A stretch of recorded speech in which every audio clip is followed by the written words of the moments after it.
worry about it. Okay. Let's just catch the audio and let's talk about this on the phone tomorrow, okay? Sounds good, Stephen. I'm gonna put Tina's here. I'm gonna move the phone up to the lectern, and I'm gonna try to put the charger on so the battery doesn't run down. Great. I'm gonna let people into the meeting as they come in, and I'm record it anyway, and I'll check in with you sometime tomorrow, though. Okay? And I'll catch you at the end of this meeting, but I'm gonna mute myself and make sure the audio is coming through okay. All right? Sounds good, Stephen. I'll text you if I need you. But thank you very much. Here goes.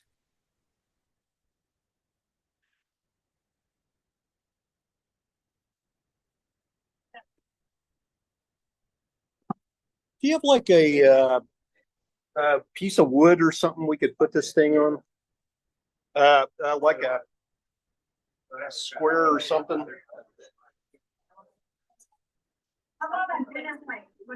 That if it was square, it would be better. Around, it'll probably fall off.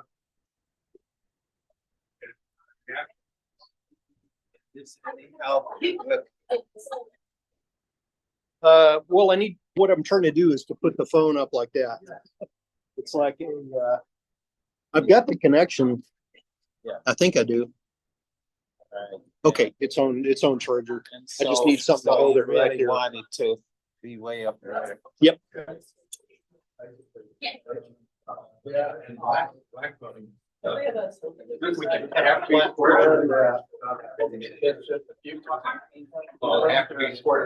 It would really help if it were square. Let's try that. That's kind of that's better than nothing. Actually, that if it knocks it off, that would probably do the trick. Help to do anything there? Not really. The electrical connection's fine. Oops! What the heck? It's in matrix mode or something.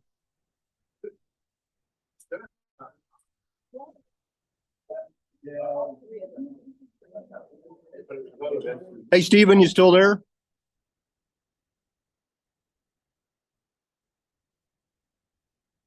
Where was that guys calling me? Yeah, I was just seeing if you're still here. Yeah, I get this funny thing on the screen, but I've got the video turned off, so that funny thing on the screen is fine. Is that the Matrix background, the green thing? Yeah, exactly. Looks like the beginning of the Matrix. Well, I can put a picture of something else up there if you'd like. No, I like that. That was a great old movie.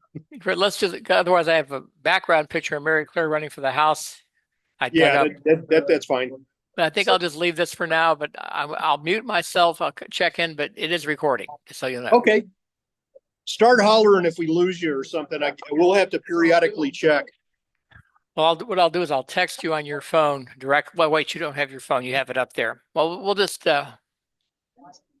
I'll jump in if I see something. Okay. I think we're good to go. Okay, I want to mute myself. Here goes.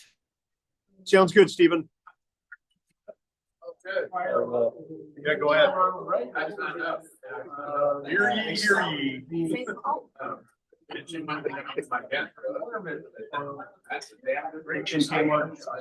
Okay, so we have 4, 5, 6, 7, 8, 9, 10, 17. We got 17 people.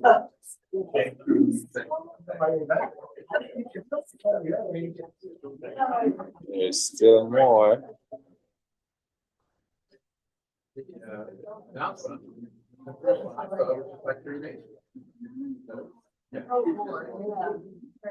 Where was your travel recently? I mean, you're traveling, man. Where'd you go lately? The only place I've been recently is over to Freeport on the other side of Houston. I'm talking about your traveling. I mean, Jamaica. Yeah. Freeport. Not for you. That's not. Yeah. Well, it was kind of different. A lot of oil and chemical plants and on, you know. Oh, yeah. Yeah. I just feel for the people who live down that way, you know. Martha is from Beaumont. That too. Yeah, that had the same challenge. Still hanging in there. Yeah. Okay.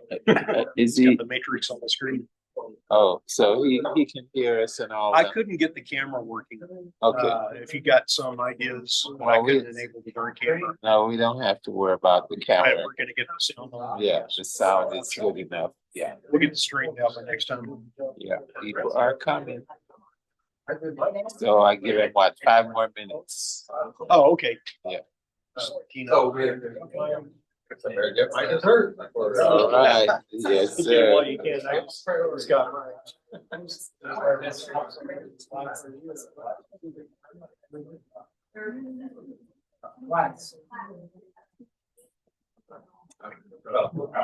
Okay, all right. Step back, yeah. Not this one.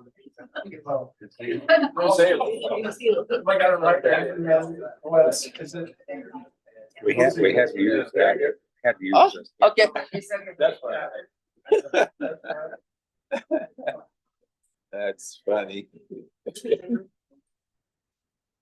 Sugar.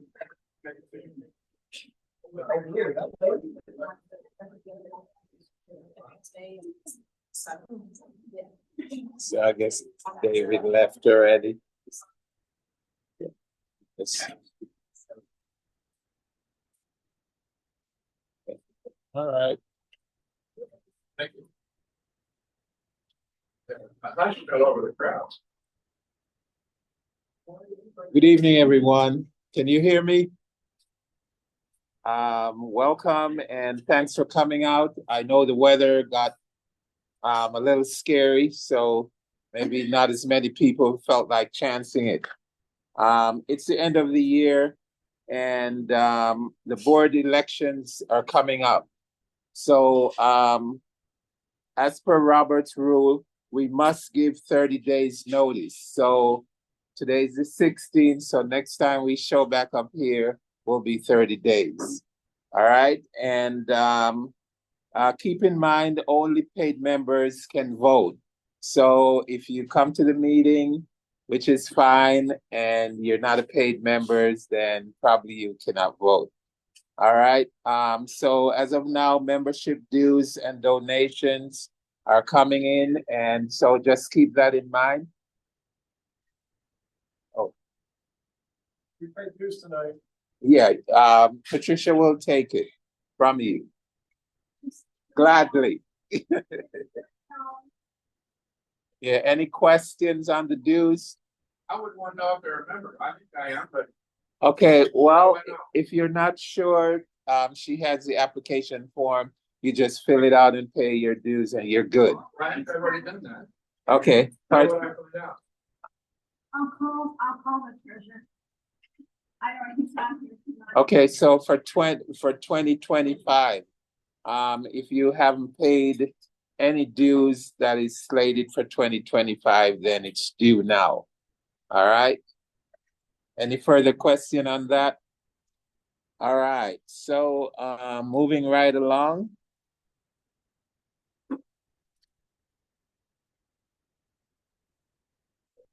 Yeah, we're working on getting the treasurer's report.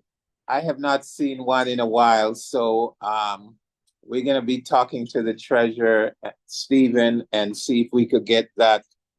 So next time we have a meeting, we could give an update on what's going on with treasurer. Okay.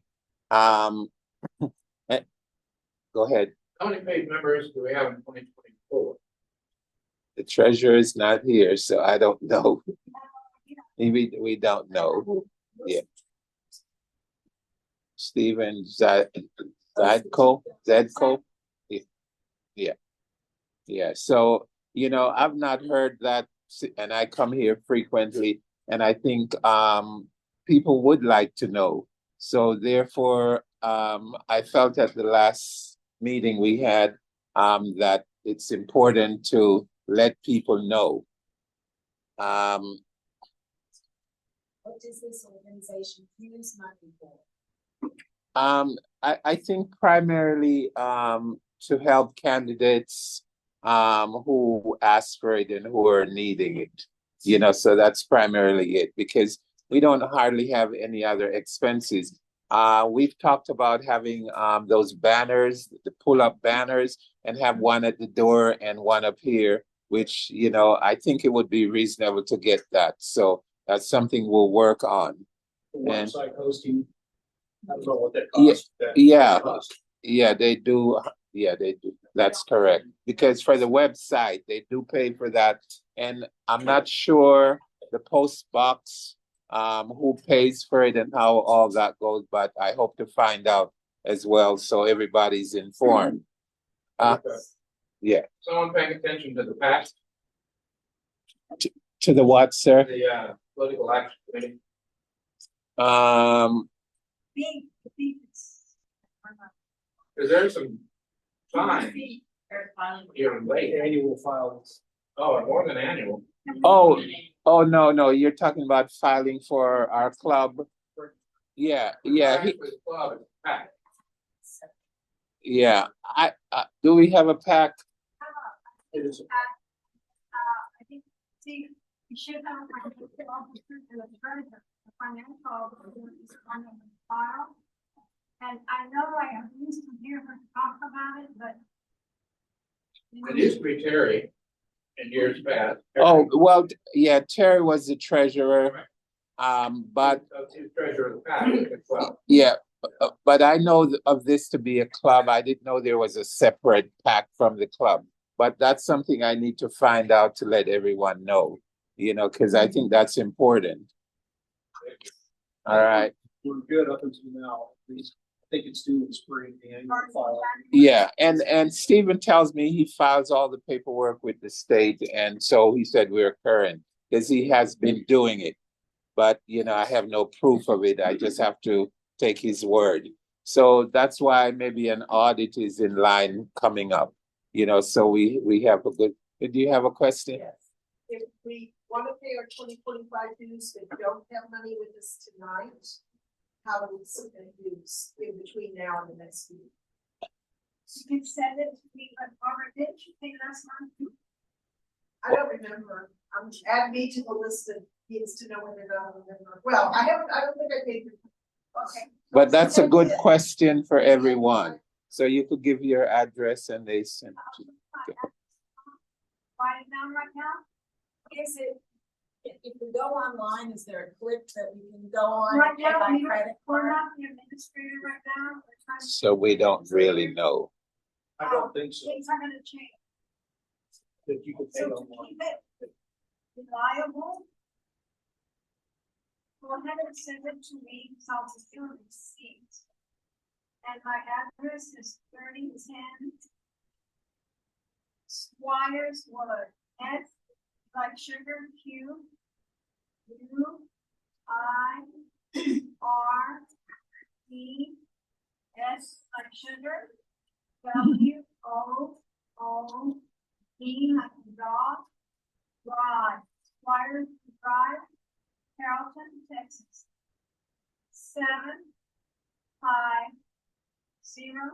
75006. What's your name, please? Patricia. Patricia. M like Mary, U, N like Nancy, O, Z like Victor. In with an NEA. Put it, that's Timmy. Okay, any further questions or clarifications? You would have to pay by like now, vote in the election. Well, so long as I get a check by next Monday, I would consider that 30 weeks. But how can we find out between now and then if we've already paid? I'm gonna look, I'll look and see. And we're gonna call Stephen. Yes. Yeah, because he would have all those records, because we did not have access to it. We're just kind of going along and try to keep it going. Meals, because I mean, you know, so you find out from Stephen, so how is the person who wants to know gonna get that information? I think we'll just get the guy who sends out the notice, you know, just have him send out a general information so everyone gets it. I think that's a good way to go. All right, so as soon as I get home, I'll just call him and get that settled. All right. Where does he live? Capel. Yeah. Yeah, okay. All right. So we're gonna need volunteers for the nominating committee. And so if we get no one volunteer today and interested and willing, then we'll just call some people and tell them what they need to be doing and take it from there. You know, we don't have a lot of time. We're kind of crunched for everything, so we have to do the best we can, you know. Sign up for the nomination, committee. I have a sheet, a sign up. It's gonna be a little work and dedication.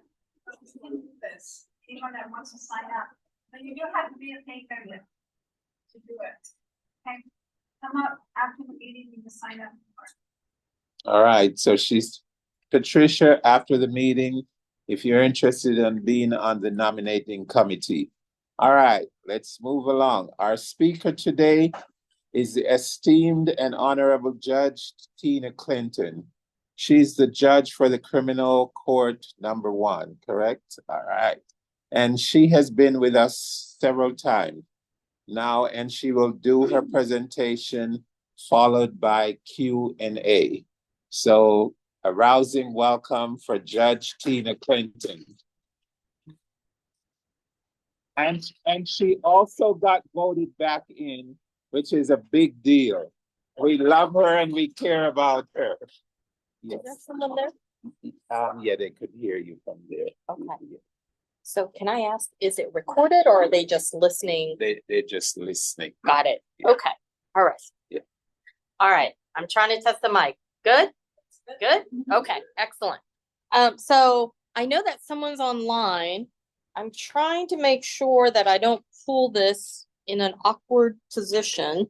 Oh, this is good. Okay, that's perfect. All right. So it's great to be back at Metrocrest. It's good to see you all and happy holidays. Merry Christmas. When Patricia asked me to speak, I believe that my marching orders were a little bit to talk about what happened in this past election. I kind of took it upon myself to kind of give myself a little bit of what the talk would be about. And so I want to start with that. I want to talk to you about what happened in some of the races that I know that you have some questions about. I want to do it with a perspective of going forward. In other words, I don't want to have a dissection to find blame, to find fault. What I want to do is make sure that we have lessons learned so that we can move forward and become a stronger party. So my goal is to try to achieve those ends. I will do my best to answer you.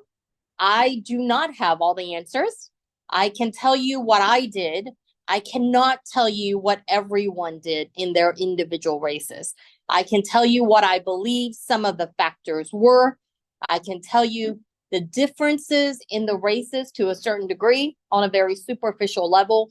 And I will do my best to, again, kind of lay the land for how some of the elections occurred. Can you do me a huge favor? Can you bring me that iced tea? Thank you so much. You're awesome. I appreciate it. I would go, but I don't think I can go that far. All right.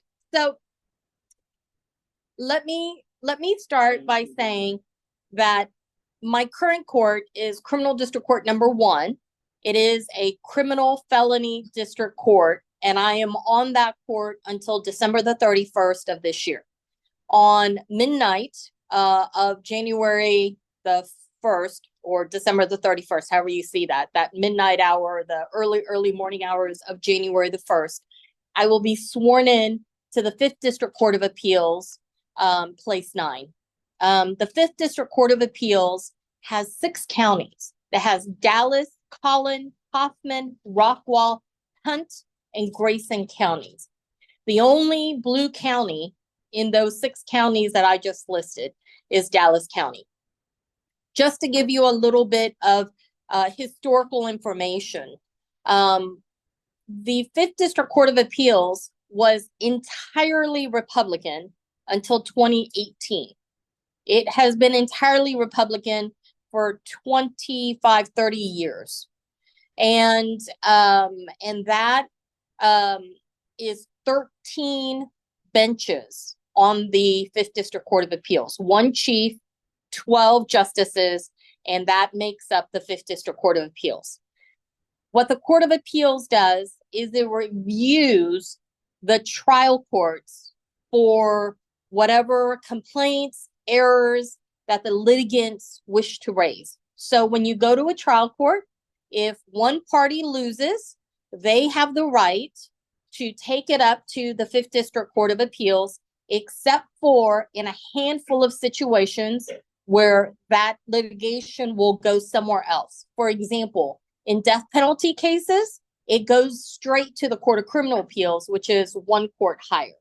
So in 90% of the cases where litigation occurs in those 6 counties, it ends with the 5th District Court of Appeals. Because the Supreme Court and the Court of Criminal Appeals, the 2 highest court, they only take the cases that they want to take. They're discretionary.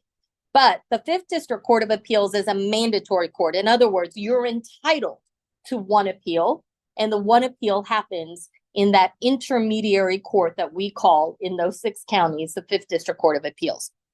Now, in 2018, when 8 of our Democrats got first and broke that streak of approximately 30 years, right? We took 8 of the 13 benches. 2 years later, we took 3 more. 2 years later, we took 2 more because it's a 6-year cycle, right? So 8, 3, and 2 are how those benches roll for a total of 13. So every 6 years, right, the 8 number comes up. That's the majority of the court. This cycle was when the 8 came up. So it was me and 7 other Democrats. There were 4 incumbents and 4 non-incumbents. The 4 incumbents included Ken Mulberg, Amanda Rychek, Aaron Nell, and Robbie Partita Kipnis. Those were your 4 incumbents. And then the 4 non-incumbents included me, Tanya Parker, Kim Cooks, and Stacey Williams. We were your 4 non-incumbents. And so the 8 of us total, right, would be the ones that were up this time. In my race, I can tell you that on election night, when I went to bed about 1 o'clock, I was down 3,773 votes. When I woke up at 7:30 in the morning, I was down 3,773 votes.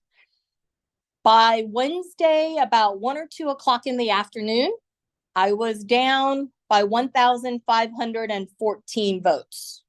And then the Secretary of State stopped. That was where they stopped. And we all know from elections that that is not, if you look, Dallas County or Secretary of State, it says unofficial cumulative, right? It's not the final. Dallas County and Collin County, all the counties had to certify their elections and give it to the Secretary of State by November the 19th, which happened to be a Tuesday. By the 15th, I believe that was the Friday right before that Tuesday, Dallas County finally finished counting their mail-in as well as provisionals that were perfected. That meant that they had to go through the ballot board, the whole 9 yards on the mail-in ballot, all of that. Some of you are very familiar with that process. Some of you may not be, but it is a very complex, long process that occurs. Anyway, and then you know that with provisionals, someone has to go and perfect the provisionals, right? And there's time to do that. And so when all of that was done and Dallas County finished counting that was the Friday before the Tuesday, which was the 19th, that they had to certify and send it into the Secretary of State. I knew that by then the numbers had flipped and I was up by approximately 1,500, 1,600 votes. Not only that, I knew that Collin County had already finished and they had posted their final numbers, and that I had won the first time that a Democrat has won mail-in for Collin County. So I was sure that the numbers were there for me to win by a squeaker. But the question was, what was going to happen? Was there going to be a recount requested? Like, what was going to happen? And at 5:55 p.m., my opponent messaged me, told me that he was aware of what had happened with Dallas County numbers, knew that the totals had flipped, and wished me the best on the 5th District Court of Appeals. I reached back out to him and said, I would like to make a public statement, but I will only do it if you are okay with it. And I will only do it if it is okay that I mention that you and I have communicated.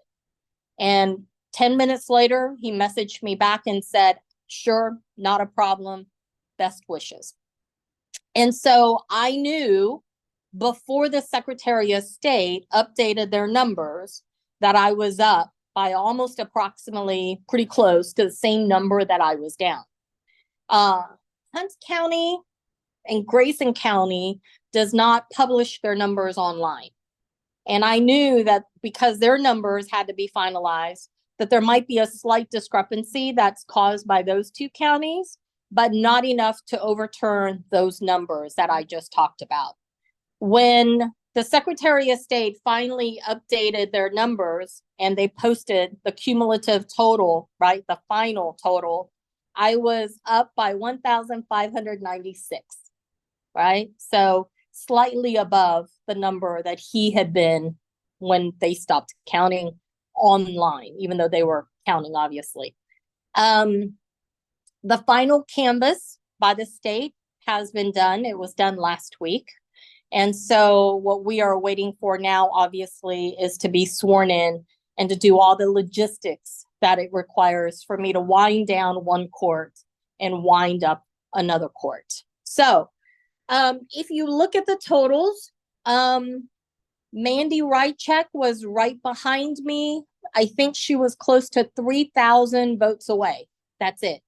Tanya Parker was about 3,500-ish votes away, right behind her. And then there was another grouping of people that was about 15 to 20 away. And then there was one Democrat who was further out than that. But no one else was close enough for those numbers to get them across the finish line other than me. So that begs the question of what happened. So here is the understanding I have from the analysis that I've been able to do, that my campaign manager has been able to do, and that we have looked at. In 2018, when we finally flipped the 5th District Court of Appeals, what happened was that Collin County was able to bring their Democratic vote above 40%. And Dallas County voted in such large numbers that our numbers kept us above the others' cumulative, right? So Collin County is the juggernaut of the red counties that I've just listed. They're the largest, they're the most populous. The others are far, far down from Collin County. So it's a math problem. Dallas County must vote by a certain percentage, right? Collin County must bring in relation to that Dallas County vote, at least 40% of their totals, right? And then we have to not lose the other counties by any more than what they're already turning out. Sometimes that's like 20-something%. Like Kaufman this time came up a little, right? The Democratic vote in Collin was a little bit higher this time, even though the red counties got even redder. We all know that. Here's the problem that happened this cycle. Dallas County did not produce the number of votes that it normally does. So the Dallas County vote was low, and the Collin County vote was tremendously high. That meant that the numbers squeezed out more and more. If we had gotten 2 more percentages out of Dallas County, we wouldn't have gotten all the Democrats, but we would have gotten at least 2 more, possibly maybe even more than that. It wouldn't have been all 8 of us, but it might have been 4 or 5 of us. So that's where this cycle left us. It was the Dallas County numbers that did us in. And so that is, so, you know, when you look at a strictly Dallas County court, right, we won by 60%. It's not the percentage of the win that matters. It's the percentage of the total voters that actually voted that mattered in these appellate courts. Now, let me tell you just a couple of other miscellaneous things about these races. Statewide, in 2018, we flipped the 14th and the 1st, which are both like the Houston and multiple counties there. San Antonio area has always been blue. The Valley has always been blue. El Paso area has always been blue. Travis County, even though Travis is blue, the surrounding counties were so red, we didn't have the Court of Appeals there, but we got it in 2018. So in 2018, there was this blue wave that happened that got us courts of appeals in large urban centers in a large swath, right? In this election, not only did we lose every race in the 14th and the 1st, which is the Houston area, we lost San Antonio, we lost Dallas, we lost those courts of appeals, and then some. We lost the Valley for the first time. So we not only lost the gains that we had in 2018, we actually lost more than that. So looking at the Court of Appeals, we are a redder state than we were before 2018. Yes. The question I had, the 5 on your court that weren't up this time, are they all Democrats? So the new total is 7 Republicans, 6 Democrats. Yes. Okay. So this coming cycle, on the gubernatorial cycle, because I consider we're in the new cycle, right? Like when one election ends, the next day the new election starts. So in the new cycle, we have 3 Democrats that are going to be incumbents. And then in the presidential cycle, 4 years from now, we have 2 more. And then the 8 of us are back up, not this gubernatorial, but the next gubernatorial, right? So 6-year cycles, 8, 32, 8, 32, so on and so on. So every time you're on the opposite cycle. So this time I was on presidential, the next time I'll be on gubernatorial. I was just looking at makeup of the court for the next 2 years. For the total makeup of the court, we are a 6 Democrat, 7 Republican court. We are a mixed court.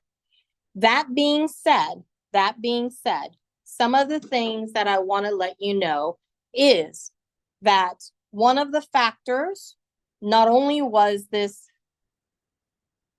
wave that hit the appellate courts, right? Because the red areas voted even redder.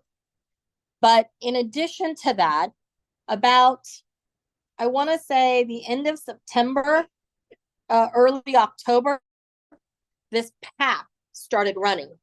And it's a PAC that's out of Houston. And it's been running in Houston for quite a while, like in previous cycles.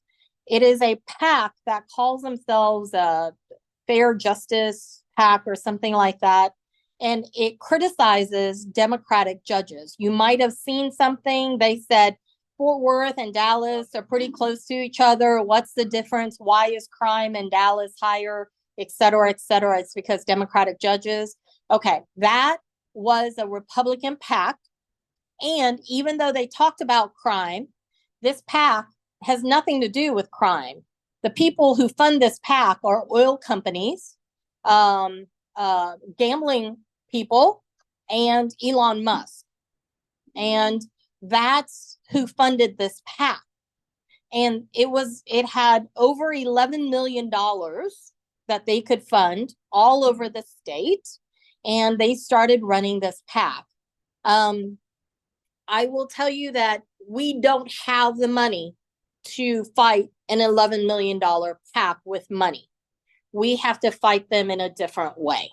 But this PAC isn't done because this PAC registered and started in Harris County. When they did enough damage in Harris County that they could see that they got some traction, somebody called them, a Republican, and said, hey, you guys have tons of money. Let's roll this out in other parts of Texas. And that's what they did.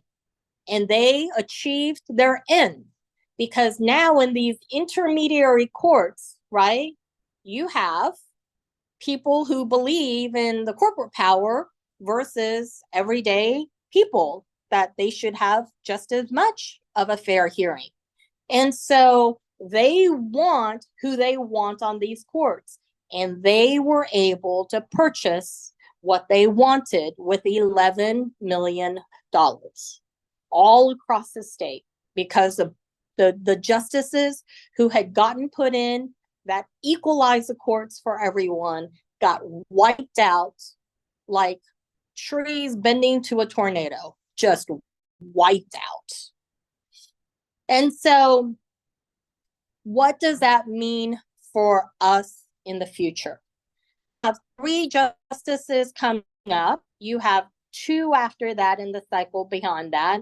We have got to get started early, and we have got to understand that there is an $11 million PAC who has discovered that their voice can be played statewide and that they were successful. They would be crazy not to do it again, right? I don't think that there's any chance that they will not do it. I'm pretty sure they're going to do it. The saving grace on my side was that they started in September and October. Had they started earlier, I might have gotten wiped out as well. So with 3 justices on the line coming up, my answer would be that we go back to what we always have gone back to. Politics is local. I don't care how large of a land structure you're talking about. I don't care how many voters you're talking about. Politics is local. You have to have people talk to each other about races. You've got to talk to them about the importance of these courts because most people have never heard of these courts, much less know the importance of these courts. You have got to knock on doors. You have got to do the things that are valued the most highly in politics. I love the fact that people want to do postcards. I don't know that postcards have any value. You know what I do know has value? People knocking on a door. And if you can't knock on a door, then drive someone so that they don't have to walk as much, or that they have water in the car while they are going from house to house, and you can at least turn on an air conditioner for them. All of us can do that part of it. Even if we can't walk ourselves, we can help someone walk. We can get the resources together so that people can walk and talk about these, right? And we have got to coordinate across the county better. We have a large county, and it's a county that we have counted on in order to get these courts so that we can have a fair and just court for anyone who comes across. It doesn't matter what color, what race, what religion, who you love, how you identify. We have worked hard to try to be a fair court, and it got wiped out by $11 million of PAC money and a couple of lingos and jingos about Democrats just wanting to let people out, even though there's not a statistic that shows that in real life. Because they're a PAC, They get to say whatever the heck they want to say.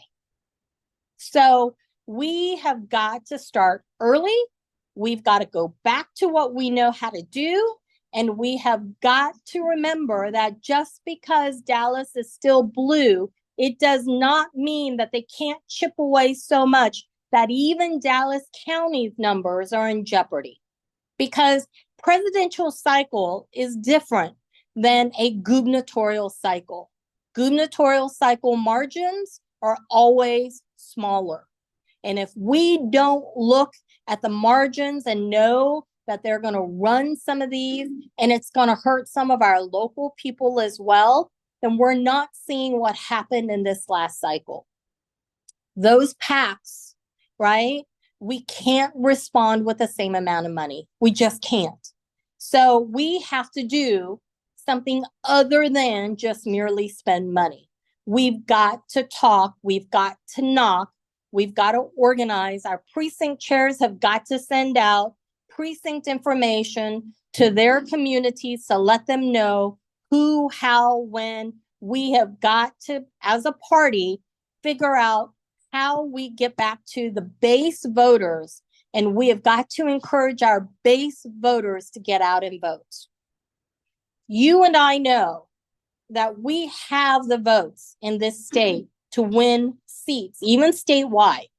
What we don't have is we don't have voters who believe that their votes count.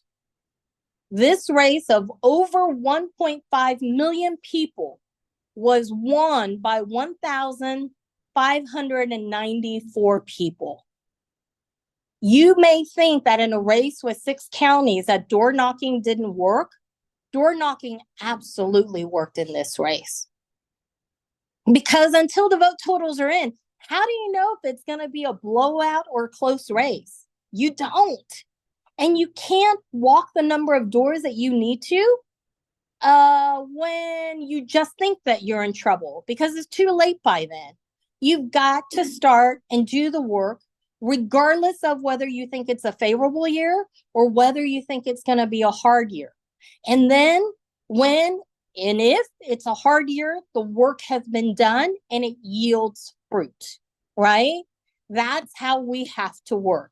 We have to assume every year is going to be a hard year. And I know that that's hard. It's hard. Look, my name has been on the ballot 8 times in a row. I don't know how much I block walked all through this cycle, but I can tell you this much. From early vote to election day, so a little over 2 weeks, right?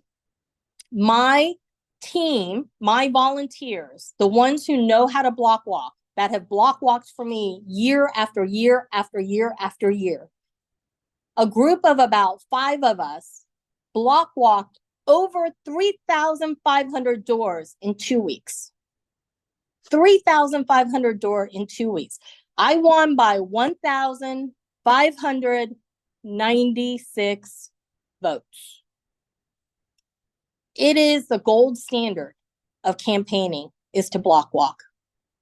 I know that lit sticking sounds fun. Please, let's block walk. Postcards sound great. Makes us feel better because we feel like we're doing something. Let's block walk.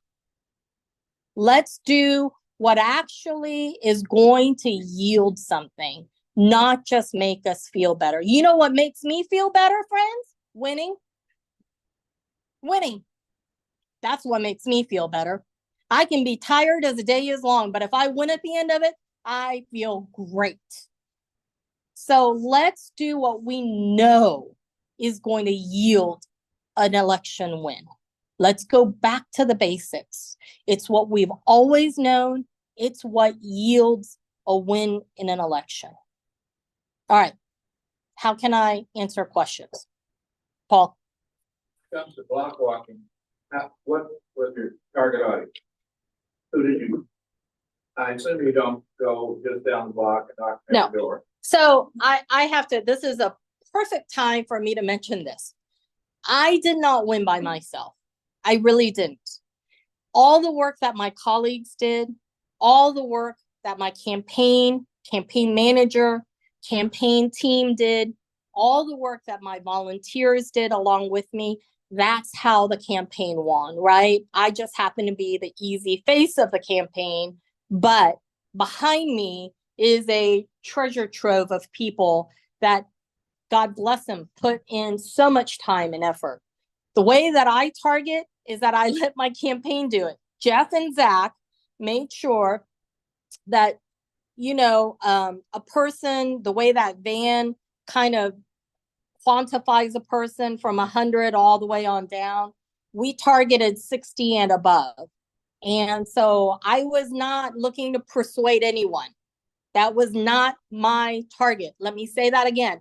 I did not try to persuade a single person. What I did was I wanted to make sure I found Democrats and begged them to go to the polls. That was what I wanted, and that's what I yielded. I am not trying to persuade at this point. I am trying to say, you're a Democrat. You think like I do, right? Yeah. Well, are you going to vote? I don't know. Tell me what's going on. Right? Let's talk about why you think your vote doesn't matter. And then the other thing that I worked really hard on is, please don't just vote at the top. I don't care whether the top is the president or the Senate. Please don't stop there. You got a bunch of Democrats that are relying on you to get to the very end of the page, right?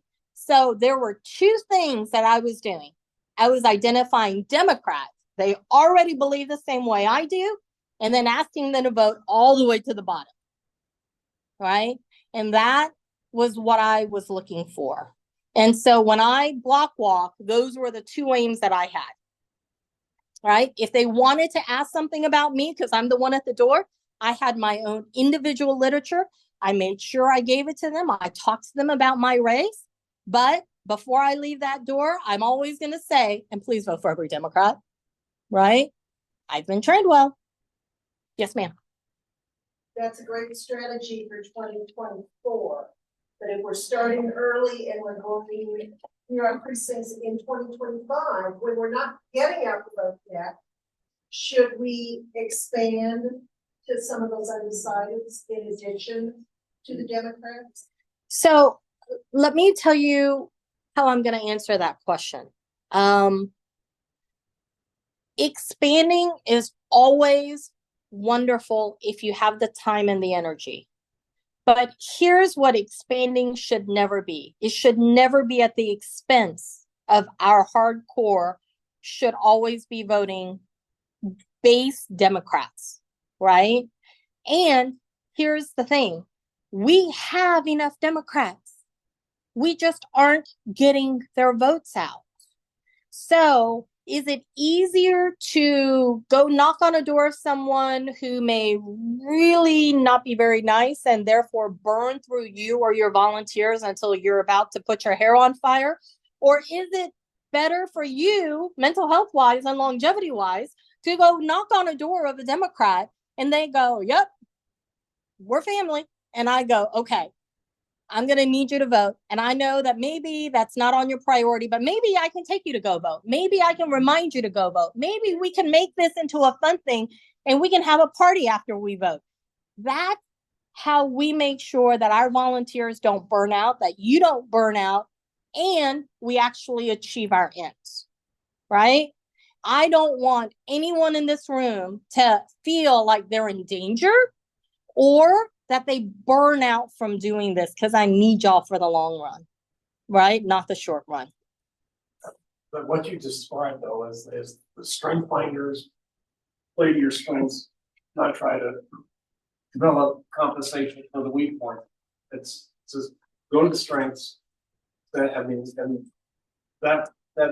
book was developed by one of the, I think, the son of the Gallup guy, and so it's not like it was based on a little bit of information. It's a lot of information. I think it does make a lot of sense that play your strengths and not dissipate yourself. Well, and just having done the door knocking, it makes me want to go door knock when I have friendly conversations. I think Lao Tzu also kind of says, as he always said, focus on their weakness, don't dissipate yourself. So it's an entire book with a gazillion strategies that say exactly what you just said. Let me also say this. There are going to be people who come looking for us who voted the other way and are going to regret it. I say that we're very welcoming, right? But we can't focus just on them because there is just as much a chance that they'll leave again at some point, right? Those are not our base. Our base are the people who still at their core believe the way we do. And there's enough of them, friends. They're not rare. They're really not. They're just in hiding, right? It is easier to find them than convince someone to be something that they're not, right? So I think that you're just going to have a better chance, a better time, better experience if we are welcoming, if they come find us, but for our hardcore work, right? We figure out who our base is and remind them to vote. I'm going to tell you a story about a precinct chair that I know. She's spectacular. I used to live in that neighborhood. My husband and I, when we first got married, and my husband became the precinct chair of that particular precinct. And when we moved, right, we asked this woman to become precinct chair. At first, she said no, but 2 years later, and so my husband and I kept that community as an adopted community because we didn't want to just leave it, right? Because we had put in too much work. But 2 years later, she finally said, you know, I think I'm at the place where I can be precinct chair. And she took over precinct chair. She's been the precinct chair of that particular neighborhood for about 6, maybe 8 years now. Can I tell you, she has more Democrats on her personal Rolodex from that neighborhood than Van does. And she can activate them. She can go through and tell them it's time to vote. And that precinct puts out more Democrats than it has ever put out because of her individual efforts. And she will tell you, she doesn't persuade, she just identifies. That's all she does. It's an identification game. And then once she has them, she puts them on her personal list, right? And she just touches base with them. She just touches base with them. When she block walks, she just makes sure she does a little bit at a time in her community, but she knocks on every single one that she's identified to just let them know. She leaves them. Here's where a postcard is really helpful. She leaves a little postcard that says, hey, remember me? It's so-and-so. I'm your precinct chair. Here's my information if you ever need. I'll come back and see you sometime, right? And she keeps that relationship with all the Democrats that she's identified. And when it's time, she turns them out to vote. Powerful. And you can do it in your little neck of the woods. And you don't have to worry that you've got someone who's going to be angry and chase you with a dog or something else, right? Like, that's not what she's worried about because she's found our people. And that's what she does.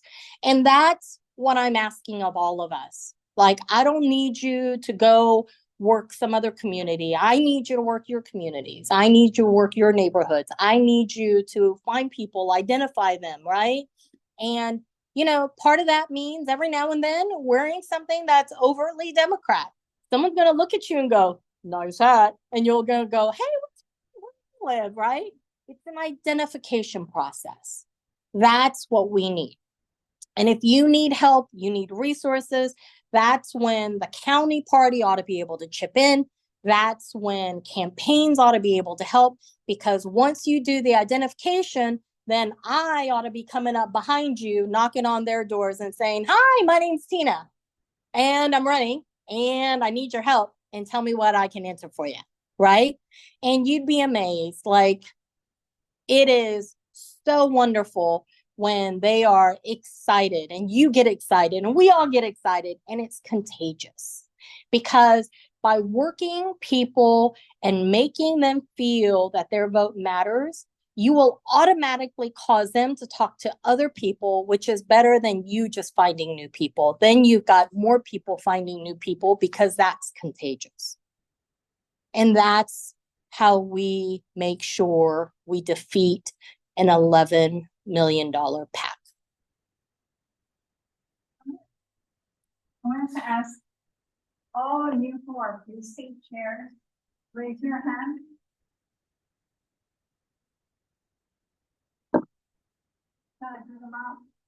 I'm proud of you all. Paul? What was the down ballot drop off among Democrats by count? Dallas County, I believe, has a little bit more down ballot drop off than Collin County. And then I would say approximately the same as prior cycles, right? What happened was that we normally hit 60% voter turnout, and we did not. We hit 58%, right? And on a presidential year, we normally hit even over 60 normally. So to only hit 58 was a big drop off in voter turnout. Do you have an idea of why there was such a dropout? No, I mean, was it because it was a wonky presidential? Maybe. Was it the PACs? Maybe. Was it that, not enough people knocked on their doors and said, hey, can you please go vote? Maybe. Like, I think there's been a little bit of polling to where some and all of those things were factors, right? But what I can tell you is that I'm not sure how much we worked as a county, the base vote versus trying to go find persuasion. Like, one of the things that we have to do when we talk as a party, right, is, this is just me, this is my little humble opinion, right? And my opinion counts as just as much as yours. So don't think that if you have a different opinion that I'm trying to negate you. I'm not. This is a discussion. But I truly believe that getting the base vote out should always be our number one priority. And then in extra time, then we do the persuasion. But I believe that when we think that we have our base vote and we go try to persuade, what we always find out is that we didn't have our base vote. I don't think you should ever take your base vote for granted, ever. From municipal all the way to presidential, you should never take your base vote for granted. Say amen to that. I was gonna say, I'm in precinct chair in Denton County, and we were told to focus on the low propensity voter list in Van. They said start with that. They had priority ones and priority twos. And then if you have time at the end, then go talk to your base voters. That might have been a mistake. So the way that I work my campaign is that I hit 3Ds first. And it sounds funny because you're like, well, but 3D voters are always going to go vote, right? No, they're not. And 3D? Voted Democrat 3 primaries in a row, 3D, 4D, so on. Like, Maybe a bit ignorant on some of the details. I guess what surprised me is Trump scared the shit out of me. It's like, I couldn't believe anybody would sit there and listen to the horseshit that was coming out of his mouth. But then again, I realized I was reading the Washington Post, LA Times, New York Times, and maybe our quote unquote base voters are getting their crap from Fox. it may be. And then, so I mean, that's maybe part of the problem is that they're not realizing just how scary and dangerous this stuff is. And I think that's why you should never take your base vote for granted. And not only that, like, you and I know, like, look, I run around Dallas County. Now I run around 6 counties, but I run around Dallas County all the time, and I'm still a voter, right? I still appreciate it when a candidate comes up to me and says, hey, Tina, I really would like to earn your vote, right? I mean, am I still going to vote? Yeah, right? Do I think differently about you if you come up and try to earn my vote instead of just assuming? Of course, right? Why do we think any differently of our base voters? Maybe they just want to talk it over with someone. They had no one to talk it over with. Maybe they didn't know because of some of the issues going on about whether they needed to go vote on this day or that day, or the polls, the things were long, or I'm hearing that we have it in the bag, so why do I need to go vote? I mean, those are types of questions that had someone knocked on their door. Do you know that I knocked on the door of someone during early vote? And this is what she said. Oh, no, I'm going to go vote. I'm going to go vote on Monday night. And I said, and this was like Friday, the last day of early, but I said, no, ma'am, you are not going to go vote Monday night because there's no voting on Monday night. The last day that you get to vote is Tuesday, and it's 7 to 7. And can I help find a place for you to go? And she said, I know where to go. And I said, can I double check for you? Because some of the polling locations have changed. And she said, oh, I didn't know that. But imagine if she had gone Monday, there was no voting. Might she have gone back? Maybe. Might she not have gone back? Maybe. Did I make sure she went on the right day to vote? And maybe that's the way that her vote finally logged, right? Those are the types of simple things that we can do to make sure that we don't lose votes, right? People are busy. They're not always going to know what day early voting starts and ends. They're not going to hear the information that you and I may hear. And if we can just make it easier for them to vote, then more likelihood that they will go vote if it's easier. Yes. So when we're talking about courts, I always hear the discussion and like in the Dallas Morning News, and theoretically, the courts go by the law and there shouldn't be, we shouldn't be electing judges on the partisan ballot and all that kind of discussion. So given all that, how much difference is it going to make to have a majority Republican court versus a majority Democratic court? So I will tell you at least my theory, right? And again, like it's just my view, right? And that's this. The law for most courts are not the Supreme Court of the United States, right? The Supreme Court of the United States always hears cases that impinge upon constitutionality, where there is a divisive decision between the states, right? I mean, the Supreme Court is not your normal court. In most courts, right, the issues have clearly been established by law, sometimes for hundreds of years. Those are not the decisions that we're talking about. We're talking about that every now and then when there is a gray area of law, because technology has advanced to such a degree that it is not covered in existing statutes, that there is something that was not previously explained because, like, for example, at one point, women started to be in the workforce and they hadn't in the way back. And the courts had to deal with how do you deal with discrimination of women, right? There are these issues that come up in a timely manner that may be novel issues that the law is not black and white on. And on those types of decisions, you have to ask yourself, who do I want sitting there? And that's how you vote, right? It's not about the everyday. The everyday is kind of boring. I hate to say it, but the everyday is kind of boring. But every now and then, right?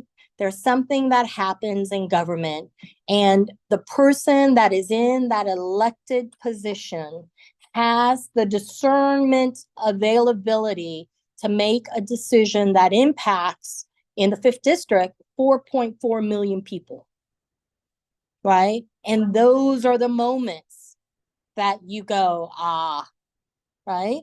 And that's, I think, the importance of who sits in that chair. What else can I answer for you? Hopefully, I was walking Black and yes, they were going for trying to persuade. I was not a big fan of that part of it. And I would like to know, is there a way I've had my minivan thing and all this stuff, and I got their address, and I know my friendlies in my district, I know them inside now, I know that. The last part of this thing is getting on a Rolodex. I don't have any idea how to get their cell phone without me knocking on their door today. I'd like to go get their cell phone. I'd like to get their email address. How do you have any idea how people do that at this point? So there's a couple ways that you can do it. You can knock, right? You can leave postcards. Some precinct chairs will try to see if someone will help them out with postage, and they'll send information that says, hey, this is my email, right? I'd love to be able, I promise not to inundate you, but like right before a primary or right before a general, I'd love to communicate with you, make sure that your needs are met. Like if there's someone in your family that needs to understand vote by mail, or you got a student that's, maybe not living at home. If I can help with those things, I'd love to be able to reach out. Would you mind sharing your email with me? And I promise, number one, not to share it with anybody else. And number two, to limit my communications so that you don't regret giving it to me. And I think many times people would be like, I kind of like that information. And, and if he keeps to those promises, I think I'm okay. Right? I was gonna say phone numbers are in van, but it's about 2/3 of the voters will give you a phone number. Right. Sometimes they're not right. Mhm. Usually they are. And I'll tell you another one that's kind of good.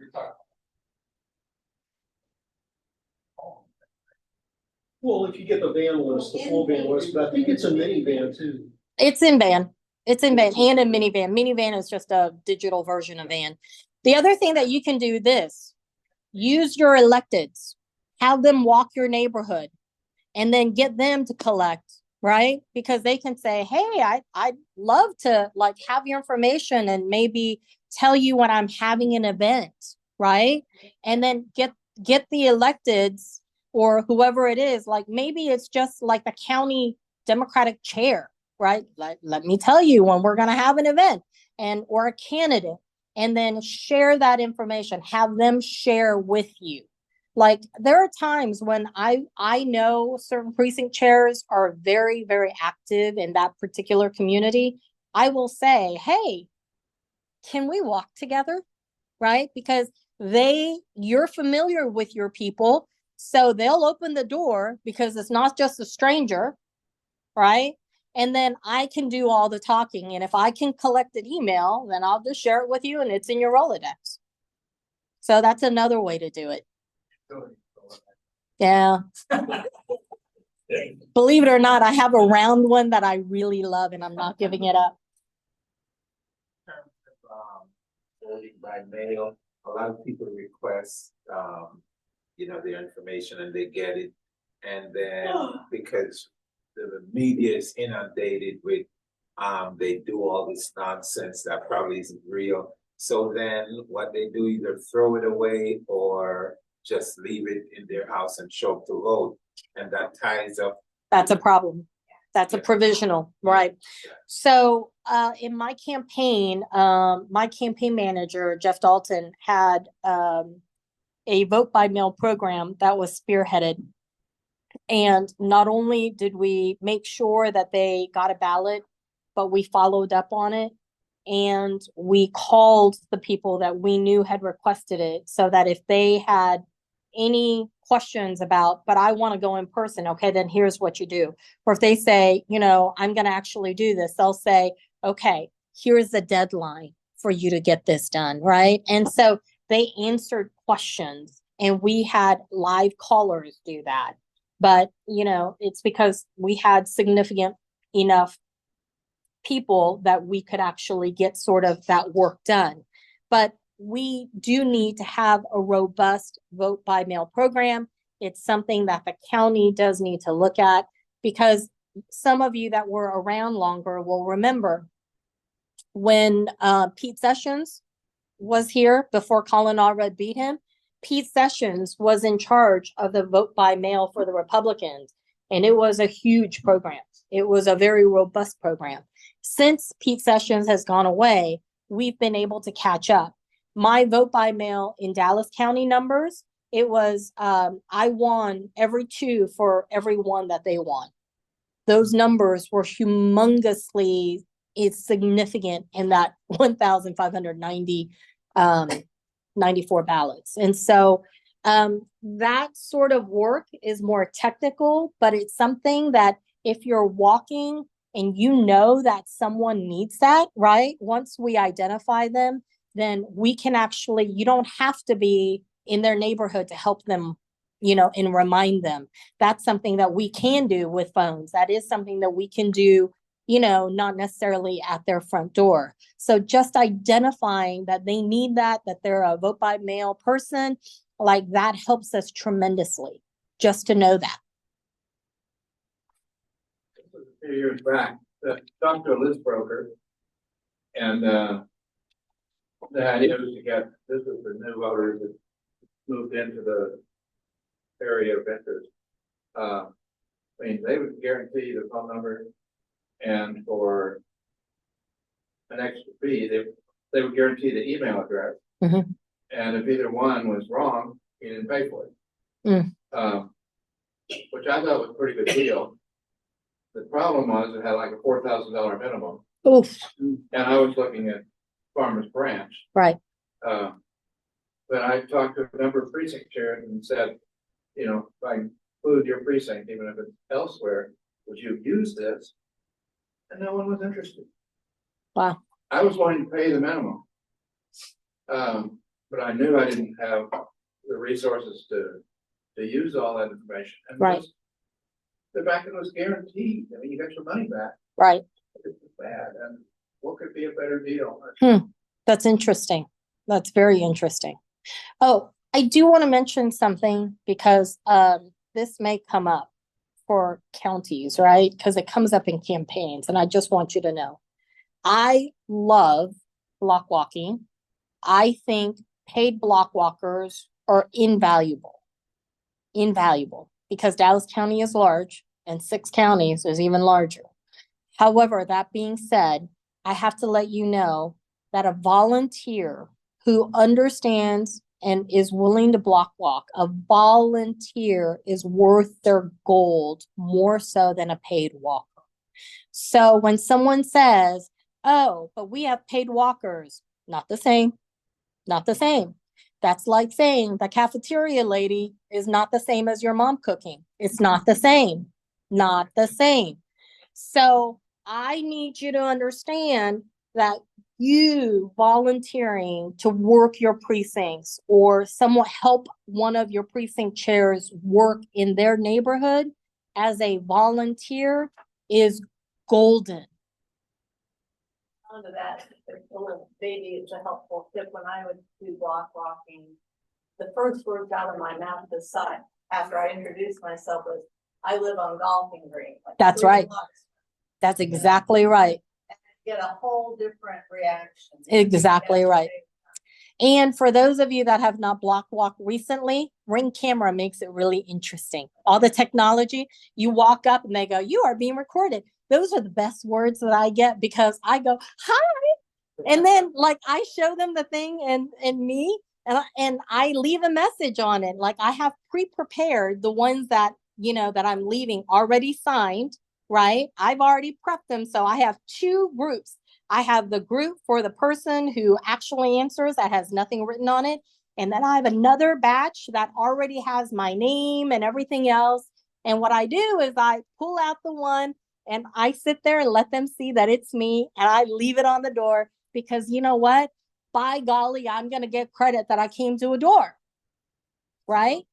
By golly, and Ring and all of that technology makes it so easy, so easy.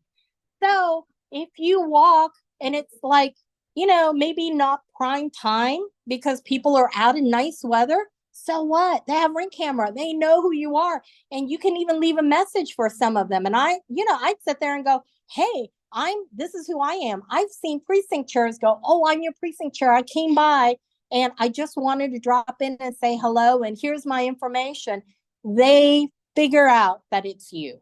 And Ring and that technology is spectacular because it makes your work count more. Right. Let's give a round of applause. Every heading home more motivated than ever. Yes. And thank you so much for coming out. You always pulls it together for us, and we're just excited to have you. And we hope you come again as time permits. And thank you all for coming out. All right, and you'll hear from us soon. And, those of you who signed in, many of us, are y'all getting the emails? Cause maybe we don't have a phone number. Basically, if you wanted to hear a phone number, I can text you. Any information that might come up between now and the next meeting, if you like, or just keep looking at the YouTube. Okay.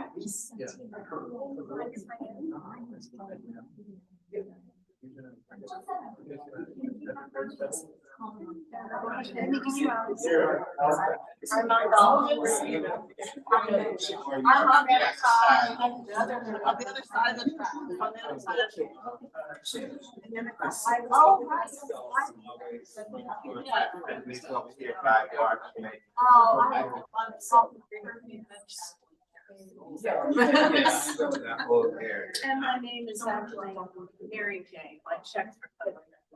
There was no- You wanna be in the, I know it takes time and all.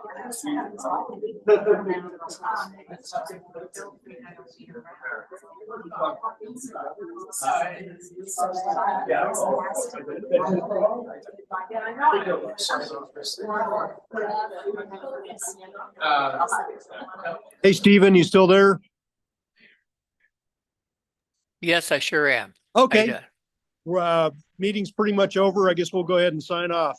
Let's talk tomorrow afternoon. That'd be good, Kurt. Everything came through just great, by the way. Okay. Okay, so everything worked out. You didn't, obviously it's still connected, so we didn't lose connection, which is really good.